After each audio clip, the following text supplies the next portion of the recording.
You're watching Gravitas. While we look at America's latest statement, it's worthwhile to reflect on some events past. The United States put a $10 million bounty on Hafiz Saeed's head, but the same United States dropped Hafiz Saeed's outfit, the Lashkar-e-Toiba, from the list of terror groups that Pakistan must act against to qualify for American aid. US President Donald Trump, despite his tough talk on terror, has sent mixed signals on Hafiz Saeed and his outfit.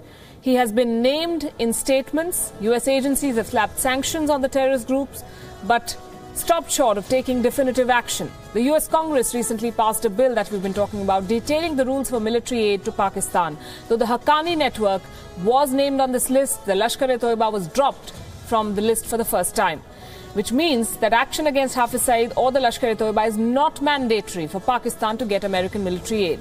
This was like a new lease of life for Islamabad. For the moment, India's External Affairs Ministry is not questioning America's lip service.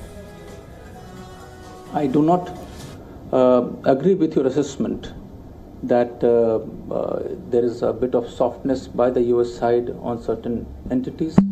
I think we are trying to work together with them. We have worked with them.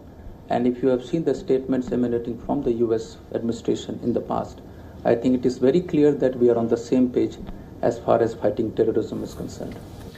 So what does Hafiz Saeed's release mean for India in security terms? He's unleashed the worst terror attack on Indian soil. What's next? Well, he's left no room for speculation. Within hours of the house arrest ending, his vicious rant against India and the US commenced. He threatened to carry out more attacks in Jammu and Kashmir and around the world. On the day of Hafiz Saeed's release, WION reported the inside story behind his release. It is a known fact that the Pakistani authorities have continued to back him. They are believed to have played a role in his release. Yet again, sources have told WION that the release is aimed at stepping up terrorist activity in Jammu and Kashmir. This is after Indian forces inflicted heavy damages on terrorist groups in the valley this year. Indian forces have gunned down more than 100 terrorists in Jammu and Kashmir in the past 11 months alone. The hunt for terrorists and terrorists affiliated to various outfits, in fact, has been intensified under an operational strategy. Hafiz Saeed's release is Pakistan's way of trying to contain further damage, or so it hopes.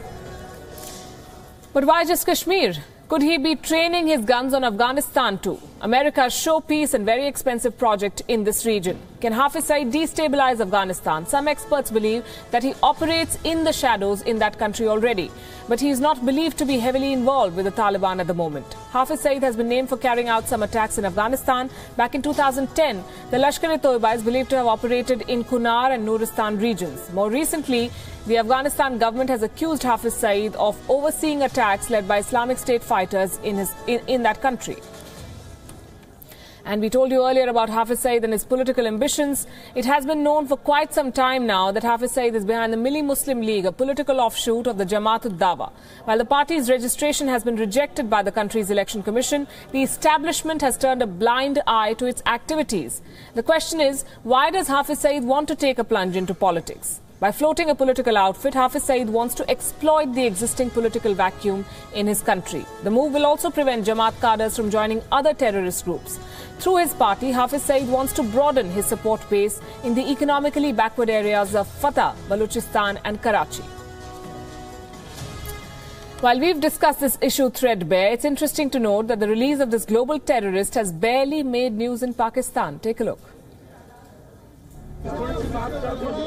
Hafiz Saeed walks free to spread the poison of terror, but the news is buried by the Pakistani media.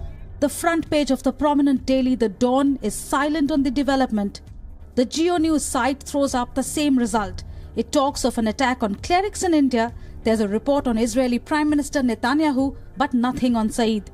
The news carries reports of Nawaz Sharif, the sit-in by Islamists at Faizabad, and a Panama Gate follow-up. But again, nothing on Saeed. The Express Tribune has a report on Indian actor Varun Dhawan violating traffic rules in Mumbai, but is mysteriously silent on the man who masterminded the attacks that killed over 160 people in the city in 2008. The 26/11 terror mastermind finds mention in the Pakistan Observer, but only as brief news. The editorial spin is on how India is unhappy with Saeed's release, not that a man with a $10 million bounty on his head has been released. So, instead of blanket coverage, the significance of a terrorist walking free gets blanked out. Is this blanking out the terror of the man himself or the terror of the state? WION learns the Pakistani powers that be have instructed local media to leave out news of freeing a terrorist. After all, it draws unwanted international attention to the goings-on in the country. Bureau Report, WION.